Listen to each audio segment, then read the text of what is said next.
let's talk about something we all think we know. Oxygen. It's the air we breathe, right? It's life itself. But what if I told you that inside a hospital, it's actually one of the most common and most underestimated drugs there is? Yeah, you heard me right, a drug. And that's what we're going to unpack today. You see, while we can't live without it, the second a doctor decides to use it as a treatment, everything changes. It becomes a powerful medication that has to be prescribed, dosed with incredible precision, and monitored just as carefully as any other drug you'd get from the pharmacy. So here's our roadmap. We'll start by locking in this idea of oxygen as a drug, then look at its vital role in our cells. From there, we'll see how it's prescribed, when it's used, the very real dangers of getting too much, and finally, how medical teams use it safely. Okay, let's kick things off by making that mental shift. From thinking of oxygen as just a simple gas to seeing it as a regulated, prescribed medication. Here's the deal. Clinically speaking, when we call oxygen a drug, it means it isn't just given, it's dosed. It has specific targets it's meant for, it comes with a whole list of potential side effects, and you bet it can be toxic if you get it wrong. And hey, don't just take my word for it. This quote is from Goodman and Gilman. That's basically the Bible of pharmacology. It says it all. Oxygen checks every single box to be classified as a drug. The bottom line, it demands the same respect. So we've established it's a drug, but why is it such an essential one? To really get why we use it as medicine, we first have to understand what it's doing deep inside our bodies, at the cellular level. The main reason for giving oxygen therapy is to stop or fix something called tissue hypoxia, which is really just a fancy way of saying your tissues aren't getting enough oxygen. And some of our organs, like the brain and the heart, are incredibly greedy for it. Just a few minutes without enough can cause damage that you can't undo. Now this is where it gets really amazing. If you zoom all the way inside your cells, you've got these tiny power plants called mitochondria. Their job is to create energy, a molecule called ATP, that powers literally everything you do.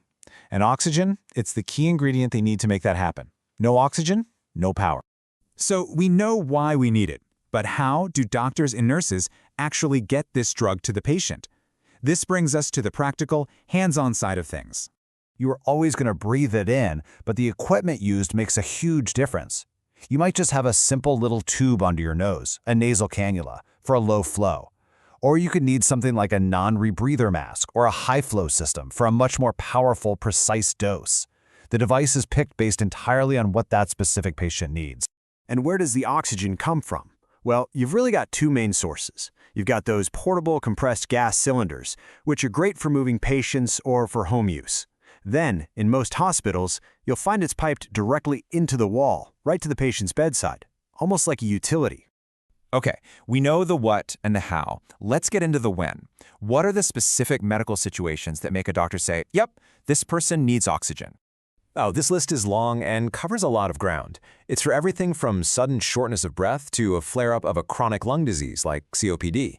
It's a key treatment for pneumonia, for heart failure, for patients in shock from major trauma, and it's used all the time during and after surgery.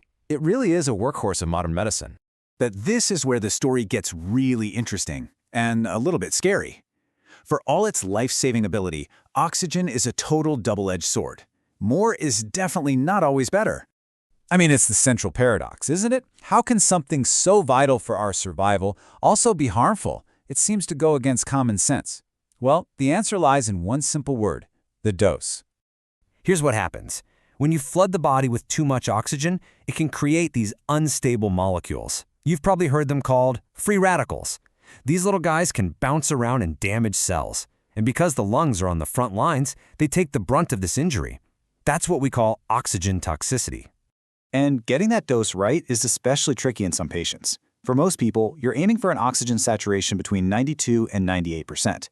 But for patients with COPD, that target is actually lower, down at 88 to 92%. Why? Because giving them too much oxygen can actually quiet their natural drive to breathe, leading to a dangerous buildup of carbon dioxide. It's a delicate balancing act. This all means there are times when you have to be extra careful. Things like certain poisonings, or in patients who receive drugs that are known to damage the lungs, like bleomycin. And as we just saw, in those COPD patients who tend to hold on to CO2. In those cases, you proceed with extreme caution. So, how do we handle this double-edged sword safely? The answer is simple. but it's absolutely non-negotiable. We give oxygen the respect it deserves by monitoring it vigilantly and precisely. Safe use really boils down to 3 main rules. 1. Titrate the dose. That means constantly adjusting the flow rate up or down to give the patient just enough, but not a bit more. 2. Avoid keeping patients on really high concentrations for a long time.